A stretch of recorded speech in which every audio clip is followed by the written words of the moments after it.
ബിരിയാണിയെല്ലാം കഴിച്ചതോട് കൂടിയിട്ട് നമ്മൾ നാടൻ ചോറിനെ വല്ലാണ്ടങ്ങ് മിസ് ചെയ്തിട്ടുണ്ട്. ബിരിയാണിയെല്ലാം നമുക്ക് മടുക്കും, പക്ഷെ നമ്മൾ നാടൻ ചോറും കറിയും നമുക്ക് ഒരിക്കലും മടുക്കൂല. ഇന്ന് ചക്കക്കുരു ഇട്ടിട്ടുണ്ട്, അതുകൊണ്ട് ചക്കക്കുരുവും പരിപ്പിൻ്റെ കറിയും വെക്കാമെന്ന് വിചാരിച്ചു. നമ്മൾ ചോറ് വെന്ത് സെറ്റായിട്ടുണ്ട്. പിന്നെ മുളക് പൊടിക്കുന്നുണ്ട്, നോർമൽ മുളക് പൊടിച്ചതാണ്, വെളുത്തുള്ളിയും മുളക് ഇട്ടിട്ടുള്ളത്. ചക്കക്കുരു മുരിങ്ങക്കറി റെഡി ആയിട്ടുണ്ട്. ഇനി മീൻ മുളകിട്ട കറിയാണ്. അതിന് വേണ്ട കലാപരിപാടികൾ ഇങ്ങനെ തകൃതിയായിട്ട് നടന്നുകൊണ്ടിരിക്കുന്നുണ്ട്. ഇനി അടുത്തതായിട്ട് ഉണക്ക മീൻ കിട്ടിയിട്ടുണ്ട്. നമ്മൾ പറമ്പിൽ നിന്ന് വറച്ച കർമൂസ, അതായത് പപ്പായ, അത് പച്ചടി ഉണ്ടാക്കാമെന്ന് വിചാരിച്ചു. നമ്മളെ മീൻ പൊരിച്ച് മാറ്റിയിട്ടുണ്ട്, അതിൻ്റെ കൂടെ മാന്തലും ഉണ്ട്.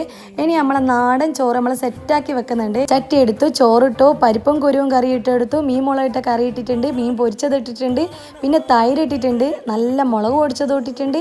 ഇനി അടുത്തതായിട്ട് ഉപ്പിലിട്ട മാങ്ങ അപ്പുറത്തെ വീട്ടിലുള്ളവർ തന്നപ്പോൾ അന്നേരം തന്നെ ഞാൻ ഉപ്പിലിട്ട് വെച്ചിട്ടുണ്ട്. പിന്നെ പപ്പട 2 എടുത്തിട്ടുണ്ട്.